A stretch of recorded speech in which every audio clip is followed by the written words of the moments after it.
well, why did gold serve as such a highly functional money for 5,000 years? Yeah. And you get to the properties of money, right? The properties that make gold good money. I actually think that is the best way to come to the realization of why Bitcoin is the best money that there will ever be, because you start evaluating it on its actual properties, right? The actual affordances that the money gives you, you know, divisibility, durability, et cetera. And so the summation of this is something like, you know, once you understand why gold became money, then you'll sell all of your gold and buy Bitcoin. You know, it's like that type of thing. But there's still, as you said, it all comes down to risk, right? There's still certain risk in Bitcoin that aren't in gold, and vice versa, right? I also think there's a big risk that's not talked about enough in gold, and that is if we do compromise the supply integrity, either through lab-grown gold, asteroid mining, ocean floor mining, whatever innovation, if we learn how to make gold a lot more cheaply, well, then it's not going to work as a store of value anymore. Yeah. And so it could just get disrupted. Yeah. And but Bitcoin, if it continues to function as it is, doesn't suffer that risk, because the 21 million is fixed at the social layer. It's not a physical, it's not in the physical world. It's fixed at the social layer, basically. Well, this is why I think Bitcoin podcasts are so good, and we should never stop talking about Bitcoin, because the narrative in gold is very strong, right?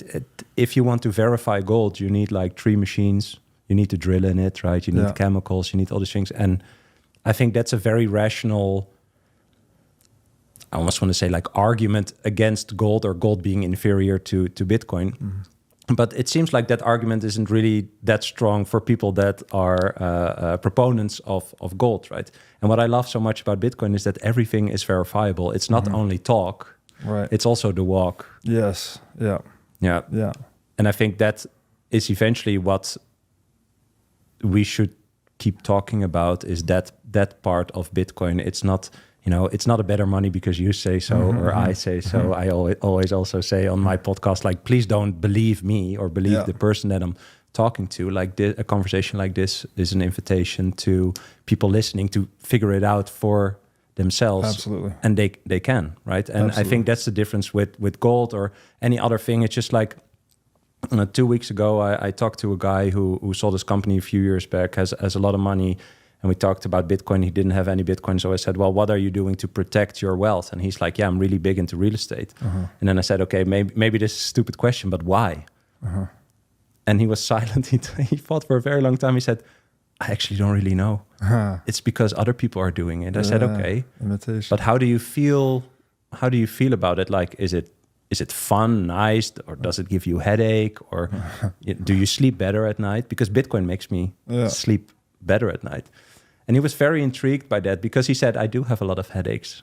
So we talked for 2 hours or something, but eventually said, he asked me, like, what should I study? So I sent him videos to study, but he came to the realization that although he is very smart, intelligent, hardworking, entrepreneurial guy who got rewarded for, selling a company, that he was now doing something that he did not enjoy, and he did also not know why he was doing it. And I loved taking that approach. When you talk about money or wealth preservation or growing your wealth, like, what do you believe? What do you think is true? Which path to follow? And less the pitch of Bitcoin with all the verifiability and stuff like that, because that comes after. That's kind of the proof of the talk up front, is that there's also a walk, basically. Yeah. No, that's fantastic. And it's the whole top-down versus bottom-up approach, right? Some people resonate more with the theoretical down to the practical, but some people, you just need to meet them where they're at, right? Yeah. Well, hence the name of the show. I think this is what drew me in. That's exactly it. That was the idea, at least. Of course, yeah. And I have a fun example. I think, like, when I was 30, I worked at a big bank. I was already into Bitcoin. I had a mortgage, and then at one point I had a colleague who told me, "Did you know that the money in the bank is not yours?" And I said, "What are you talking about?" And we had lunch for like an hour, and he explained fractional reserve banking to me, and that when you have physical money, but then when you deposit it in the bank, that it's not contractually, it's not yours anymore, and the bank lends it out and all these things. I walked away from that conversation feeling pretty stupid, like I'm participating in something that I don't even understand. And I'm into Bitcoin and I work at a bank, and I think that's around the time also when I found, your podcast, and I think just that title really resonates with everyone, because nobody teaches you what that is. And so even if you're interested in finance or economics, I talked to a guy on my podcast who's a master of economics, and he told me I also never learned what money is. I was calculating units. Yes. But we never talked about what money is. That's exact. I mean, I have a master's degree in accounting, and that was like to get out and then get into Bitcoin, and then to discover Austrian economics, and finally, actually before Austrian economics, I will say the Creature from Jekyll Island did address that topic, going into the nature of money. But ultimately, it's the Austrians that really take it all the way home, like on The Origins of Money by Carl Menger, and that, the fact that we live and breathe and spend almost all of our time pursuing money, and we think through it, we think about it, we fight over it. Like, it's a very pervasive part of our lives, yet it's just not talked about in terms of like what it is. That was, in getting into Bitcoin, it's like, well, that's the first question, right? Well, what is Bitcoin? Bitcoin is money. Okay, what is money? And like, oh shit, now we're in for it. And it's, I wanted to make the show more of a invitation rather than a imposition, right? Where a lot of people were trying to like orange pill and push Bitcoin on people. It's like, well, that doesn't work, because again, you have to kind of meet people where they're at. But if you invite them to go on their own process, their own path of inquiry, then that's a better way to do it. Yeah. Another way I wanted to go back to the gold and Bitcoin thing, because perhaps another useful framing is, if money is that thing that we're using to deal with uncertainty. Like, the reason you hold cash balances is so it's a rainy day fund, right? Like, no matter what happens, what problems I confront, I have the widest set of options to address them when I hold just money, because the money I can call anyone in the world to produce a thing or provide a service that will help me solve whatever the problem is. It makes, to me, like philosophical sense that the instrument we use to deal with uncertainty, you would want the maximal certainty in that instrument. Yes. Yeah. Right. It's kind of intuitive in a way. It's like, well, if I'm going to use this to deal with uncertainty. I want to create certainty towards an uncertain future. Yeah. It's a hedge against uncertainty, if you will. That's the same for everyone. You want the greatest certainty that your hedge against uncertainty will operate. Yeah. And again, historically, gold was really good at that. You have this sort of predictable supply growth. It doesn't dilute you too quickly. And it's been used for 5,000 years, right? So a very strong social consensus. Yeah.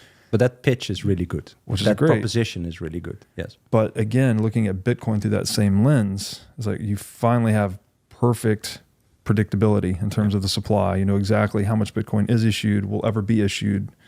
You have perfect auditability of the time chain, basically historically. You can't hide anything, right? The source code is open source, so nothing can be hidden inside of the monetary system. It's like it's not perfect information. There's this notion of perfect information in economics, but it's pretty damn close. And so it's the highest degree of certainty, I think, of anything we've ever created. And that's what makes it such a use for money. I think two things there. I like what Saif Dinamoose talks about, that the future is uncertain for everyone because you don't know how much time you have. So as you said, you want to have some sort of certainty towards this future. Yeah. And that is in essence, I would say, that something that everyone wants, because this condition is the same for everyone. This uncertainty about the future is a condition that's the same for everyone. So creating some sort of certainty towards the future is I would say a human... Universal, It's a universal want. Thanks for watching. If you enjoyed this episode, click here to find more just like it, and here to find our most recent episode. Also, make sure to like this video to help shine light on the corruption of money, and be sure to subscribe to this channel to stay connected.